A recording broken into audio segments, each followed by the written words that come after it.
So much has changed on the homestead this year. The food forest exploded with growth, and I took on some of the biggest projects I've ever done before.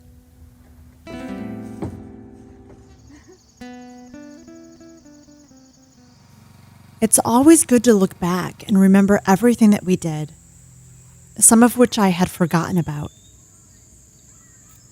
We've been here for over 3 years now, and it amazes me how much it has transformed.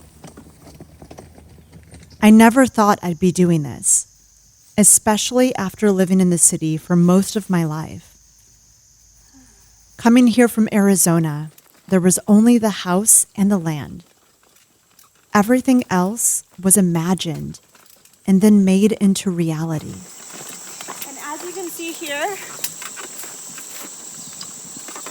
I have it roped off, the area that we plan on using as majority of this food forest. And this is what I've done in just a few days' time. So as you can see, it's not nearly enough yet.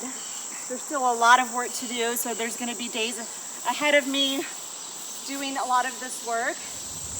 And this has about at least 4, 6 or so inches of wood chips. I've been laying down builder's paper first over the grass, and then layers of the wood chips. And what that will do is create nice rich soil underneath. It'll give fungi and healthy bacteria a chance to grow, which will actually create wonderful, beautiful soil for us that will be rich come time in the spring for when I start growing these vegetables and fruit trees, berry bushes, which is what will be grown here. I got right to work building the permaculture garden, added chickens, started composting, put in a greenhouse, and added goats. But year after year, I always find something new to explore.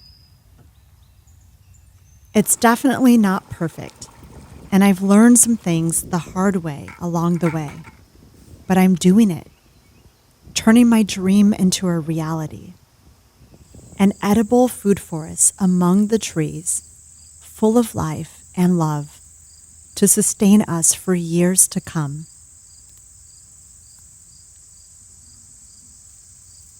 When I started to reflect on the past year, I couldn't believe all the things we did, the things we created and built.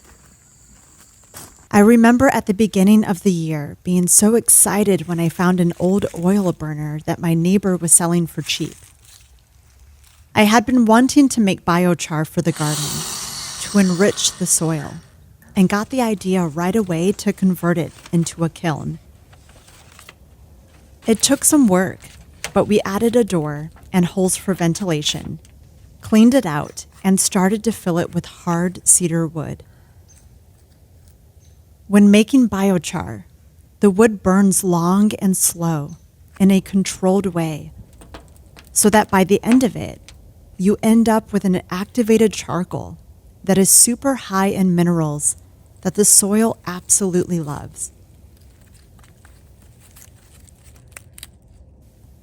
I added the biochar to my compost pile and then later topped my garden beds with it. Around the same time, I was on a routine trip to a local Amish farm to pick up some goat feed. They offered me an Australian shepherd for free. I was hesitant taking on more animals, but had been considering adding a farm dog to our family. So I knew it was an offer I could not pass up. We brought home Ollie that next day, and even though having a puppy was a challenge, he's really made a place in our hearts and on our homestead. Toward the end of the previous year, I took a couple samples of my soil to be tested, something I had never thought to do before. I finally got the results back and was rather surprised to learn that my soil was very low in nitrogen. So I added some amendments to my garden beds, such as blood meal, I had been adding things like kelp and azomite to my soil the previous years, but the blood meal is high in nitrogen and proved to be exactly what my garden needed.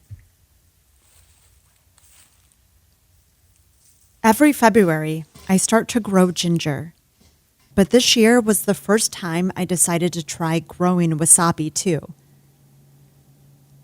I've grown ginger a couple times and absolutely love it, but they take so long to grow and aren't usually ready to harvest until later that fall. The wasabi was a new plant for me.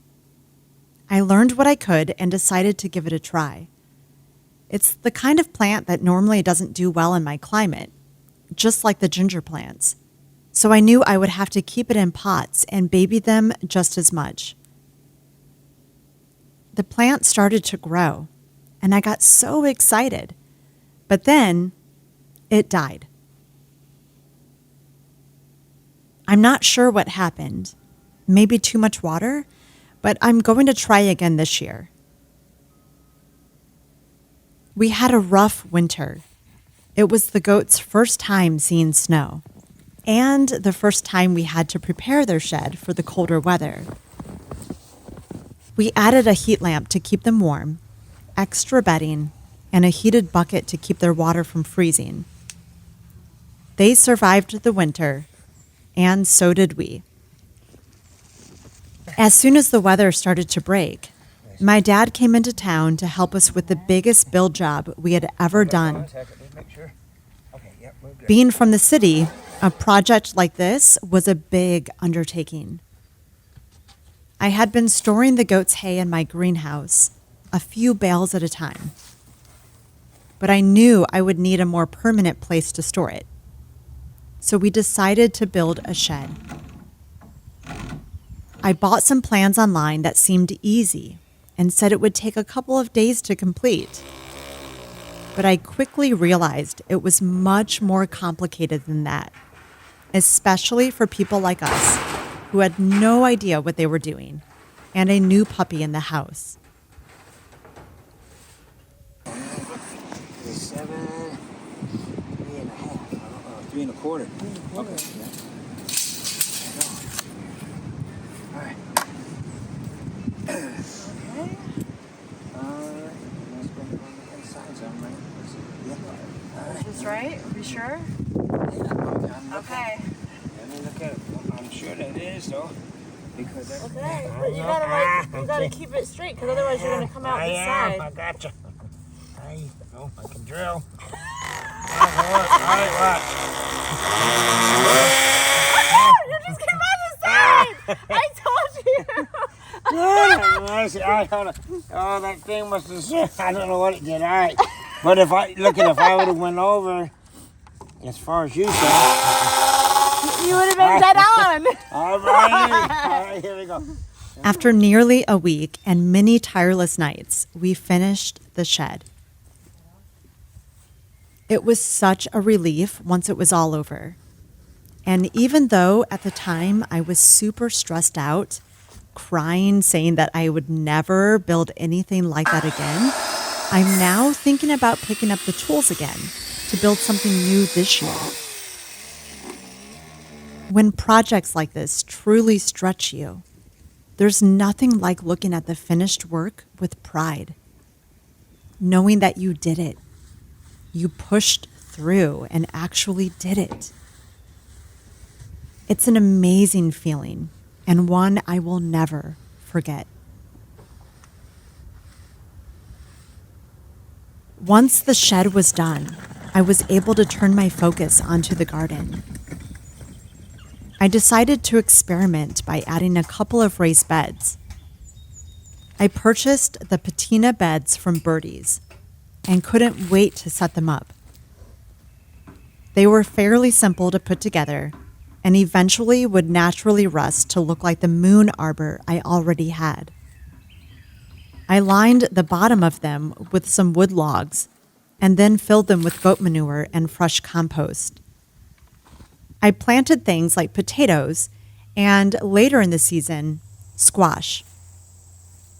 I loved them so much that I decided to add another tall round bed to my garden this coming year.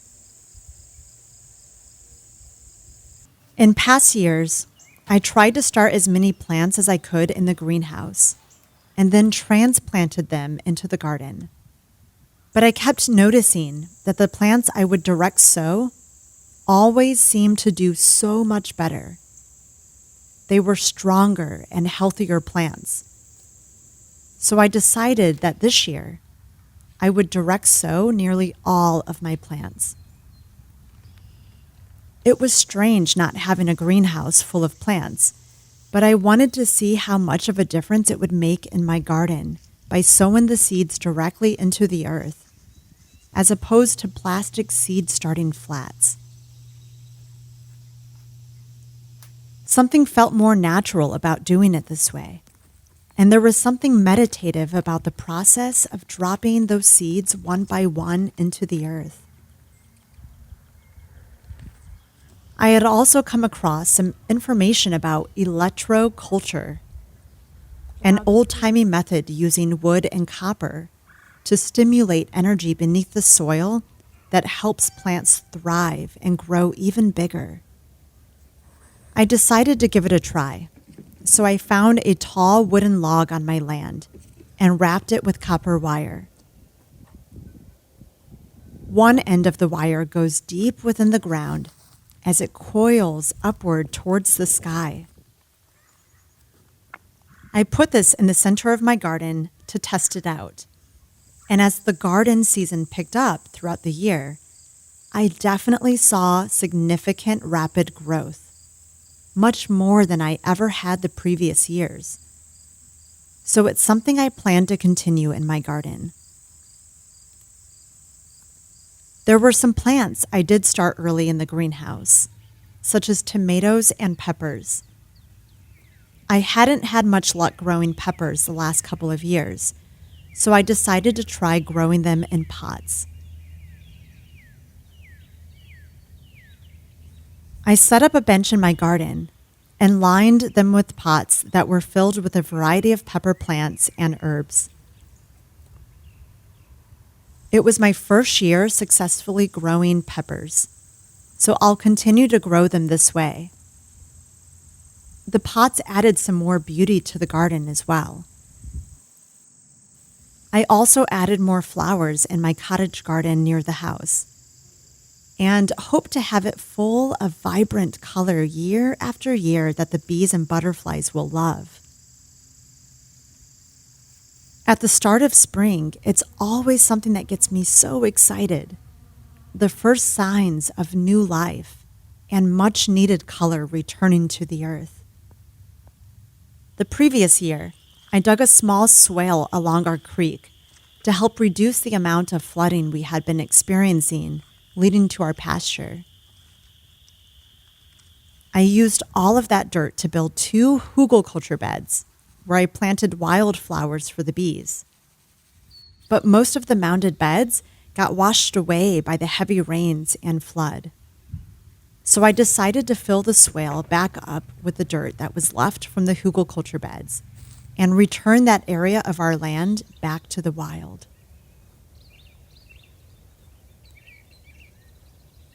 That April, I brought home 3 new baby chicks. We lost a couple of hens, so I wanted to add to our flock. It's okay. Woo! Woo! Oh no.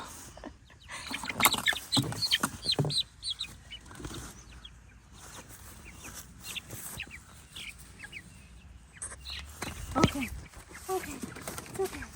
It's okay. There you go. There you go. That's one of the hardest things I've had to deal with since building our little farm.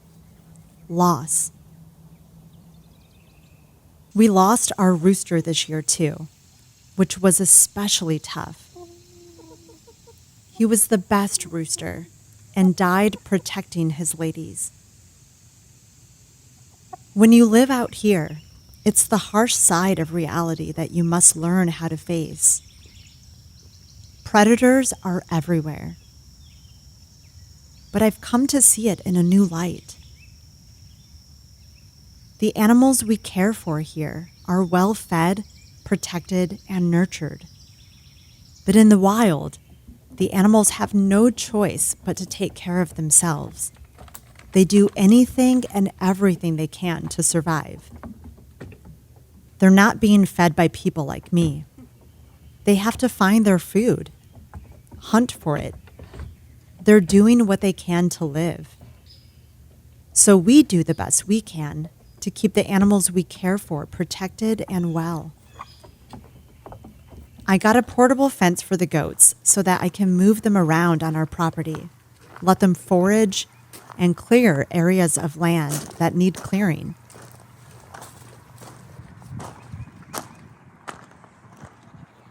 Guys.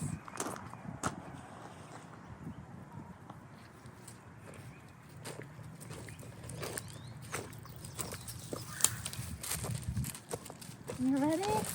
Come on.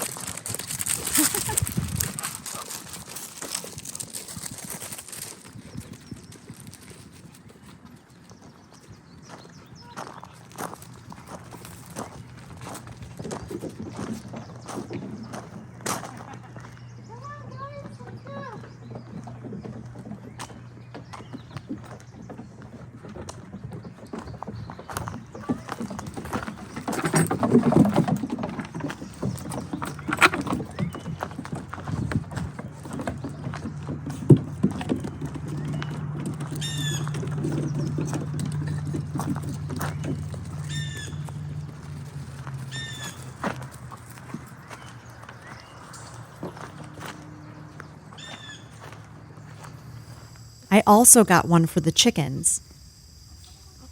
After losing some of our hens and rooster to a fox, I thought it might be best to keep them fenced in. But our hens have been used to roaming around freely. So I put together a mobile coop and tried to get them to use their new mobile home. But they hated it. I even tried to move it closer to their old coop, but they wouldn't step foot into it and desperately wanted out. So we came up with a new system. We put the portable fence around their old coop with the new one inside and let them out of it later in the morning so that they would have time to roam freely and forage, and then put them back in the fenced-in area later in the day before sundown. This has been working beautifully, but I'm still considering finding another rooster and may add one to the flock this coming year. One of my goats had been having some immune system issues and was being attacked by mites. Ever since we got him, he's had problems with his immune system, so it makes him more susceptible to pests. I came across a small farm that built a mineral bar for their goats. They started to sell their system and minerals, so I thought I'd give it a try. I had to install containers for the minerals along their shed wall and label each one because this system separates each mineral that a goat needs, which allows the goats to take in the minerals that their body requires at that time. Goats are intuitive that way. They know which ones they need and which ones they don't need. So they'll nibble at the minerals they may be deficient in while leaving other minerals alone. They keep their health in better balance this way. However, months after starting this new method, I quickly realized how much more expensive it is. They were going through a lot of the minerals, and I kept having to place order after order. It adds up, and I felt like it was nearly impossible for me to continue this method financially. So I stopped buying the individual minerals and returned back to the kelp that I was giving them before. but I'm supplementing with some of the individual minerals that they frequently went back to, and closely watching for any changes in my goat's health. Early this summer, as my garden started to grow, I noticed a significant growth in weeds. I started to notice it last year too, but this past year, they spread like wildfire. A new friend who's a botanist and permaculture expert brought me new plants and took a tour of my garden. He pointed out the issue I was having with weeds and strongly suggested I get it under control before it completely takes over. I contacted several local arborists for wood chips and had to wait weeks for a delivery. So in the meantime, I got down on my hands and knees and started to pull as many as I could, one by one. Some of the weeds were poison ivy, so I had to be extra careful when pulling those. So I covered myself head to toe, wore thick gloves, and pulled those vines from the root. Then I was able to use a torch to burn the remaining weeds. It was quite the process, but already the garden was looking so much better, and the plants were healthier because of it. I finally got a delivery of wood chips and was able to start covering the foundation of my garden with a fresh layer. This chokes out the weeds. Laying down cardboard or builder's paper first, and then putting a thick layer of wood chips on top. Going forward, I'll have to reapply this every couple of years to keep the weeds from growing back. So it was about 3 years ago that I first laid down the wood chip foundation for this garden. And ideally, you should reapply fresh layers about every other year. So it was definitely due for it because, as you can see, there was a ton of weeds growing through the mulch bed. It felt so relieving to get this big project done. It was a lot of work, but worth it. The energy in the garden completely changed. Everything started to grow vigorously, and it brought a smile to my face every time I stepped foot into my garden. I grew so many new plants this year, some of which worked, and some that didn't. You guys might remember that we were in a state of drought for a while toward the beginning of the season, and we started to finally get some rain. However, when I came back after my travels, you remember how I said I wasn't having any pest issues? Well, I came back and there were definite signs of some pests, slugs to be exact, as well as the cabbage worms, which I battled last year, really every year that I've been gardening. And in the past years, I mainly grew a lot of my brassicas in the hoop houses and covered them to protect them from the cabbage worms. But my God, they got a hold of everything. So I am trying to do some major cleanup in the garden over the next couple days. I walked through after we got back, inspected everything, and you can just see here, let me show you a little bit of this. Look at that. Luckily, because I laid down all of the mulch, it's in pretty good shape. Honestly, it's in really good shape. And so I'm feeling really pleased about that.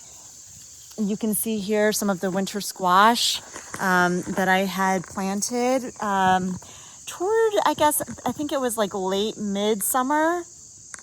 That is starting to actually grow. And everything, there's a lot of other things that are just kind of at its end that I need to come in and just kind of cut down. And I am already seeing some things that I want to change in the garden. I mean, look at this, guys. So the first year I was here, I planted comfrey, and it has taken over this section of my garden. It has just spread all over. And so I need to, once the season's totally done, I'm going to dig some of this up. The root is medicinal. The leaves are medicinal. It's also really good for the garden to make a compost tea. I mean, not a compost tea, but rather a comfrey tea. And use that on the beds for the soil. So I think I will probably end up doing something like that. And the chickens love to eat comfrey as well. So I will probably give some to the chickens too. But this is something I'm definitely going to have to address because it is taken over. And I know that come next year, it's probably going to be even worse if I let it go like this. And I really feel some of that is also in due partly because of electroculture. I'm a firm believer in this. And I gotta say, my acupuncturist has been doing electroculture the last 2 years, and he said it has made a huge difference in his garden. Everything has just been growing so rapidly. And so he is a firm believer in it as well. And said that he won't be turning back. I mean, the peppers are still doing good. I still have peppers growing that I need to harvest and pull. Now, I planted my pepper plants this year in pots, except for one. I wanted to see how that one did directly into the ground, because last year I tried to grow them directly into the ground, and they did not do well for me at all.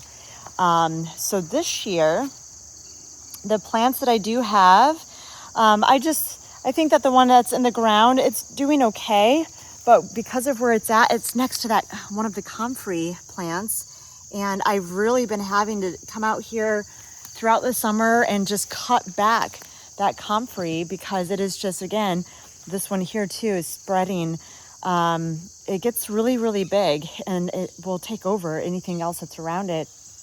But I'm excited about some of the things that I'm seeing that were planted a little later in the season, growing and taking off. Look at this amaranth. Wow, it is taller, way taller than me, guys. It is so tall. I just love amaranth. It's just so beautiful. It's a stunning, stunning plant.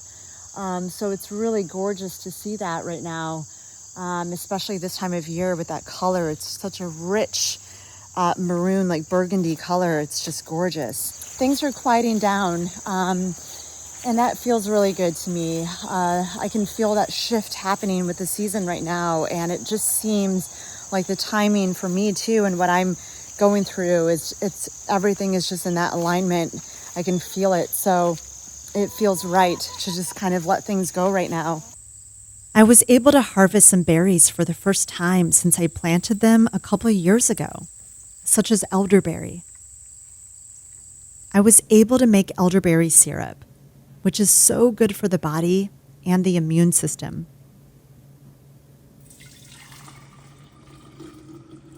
I also learned how to make sauerkraut from cabbage, which is something that I eat every day with just about every meal to keep my digestion strong and healthy. It was super easy to make and tastes way better than the kind you'd buy in the store. My botanist friend gave me bamboo plants, gooseberries, and black-cap raspberries. I had been wanting to plant bamboo in my pasture area for quite some time. It can be an invasive plant, so I planted it far away from the house, near the creek, in a spot where it could have freedom to grow, but not completely take over. Bamboo must be managed or it will take over. So I'll have to keep my eye on this one as it grows. But it's such an amazing plant with so many different uses. So I can't wait to see it mature.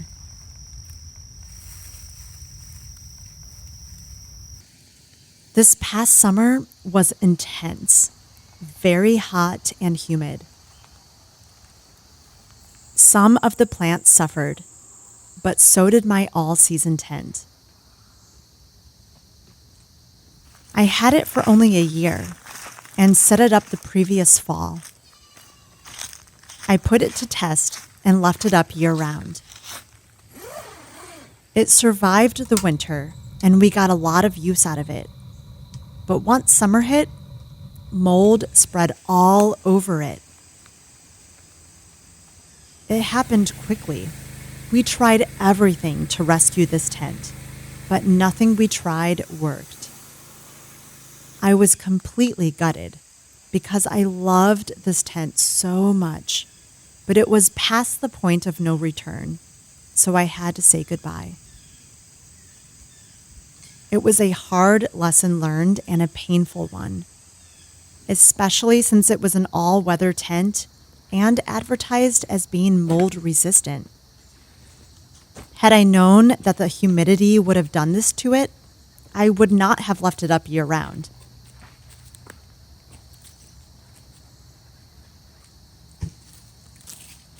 As the grow season came to an end, I got help from my nephew to prepare the garden for winter.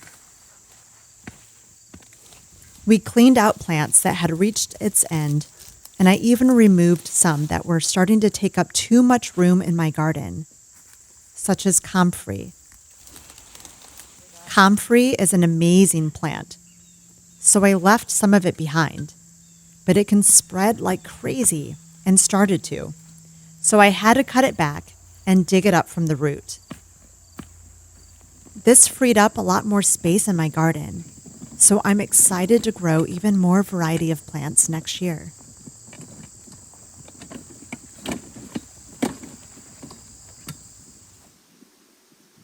When I built the garden 3 years ago, this was the only spot for it.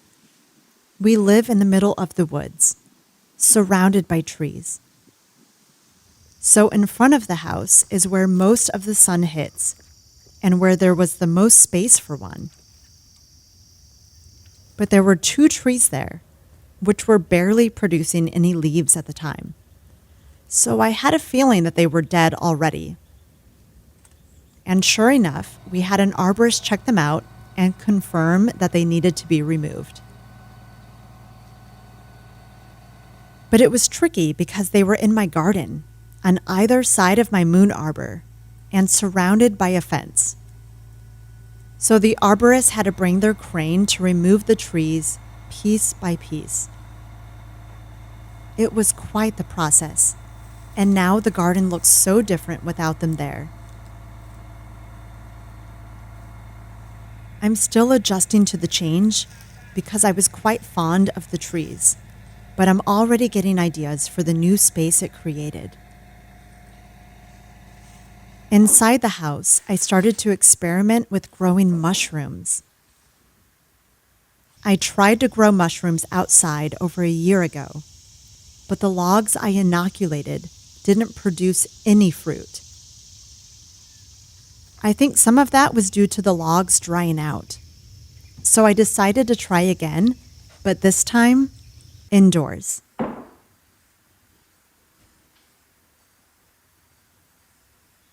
To get them started, you have to be very careful and keep everything sterile to avoid exposing them to other spores that would impact their growth, such as dust and mold.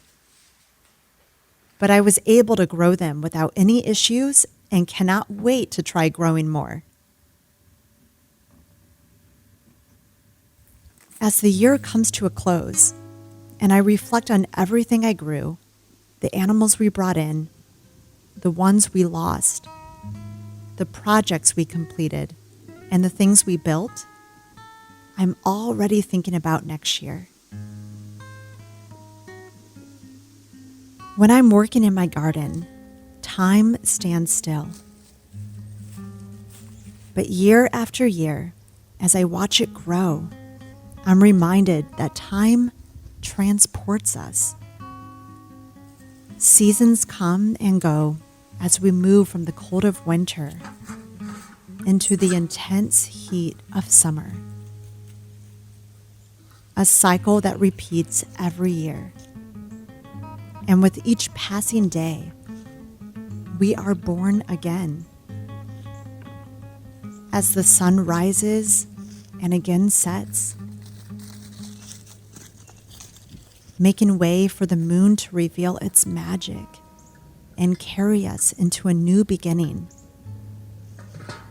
A cycle of inhale and exhale. Just like the breath we take moment to moment and rely on to live. Or the way the ocean hugs the shore with each wave in the same rhythmic pattern. As we move into winter solstice, it's the longest night of the year. The cosmic and earthly exhale. As the cycle continues to the next summer solstice, when it again pauses to inhale. May we all feel this change in our lives, in our hearts, and in our soul. Letting go of what we no longer need so that we create more space for the next journey we take as we move into the new year. A new you, a new world, born again.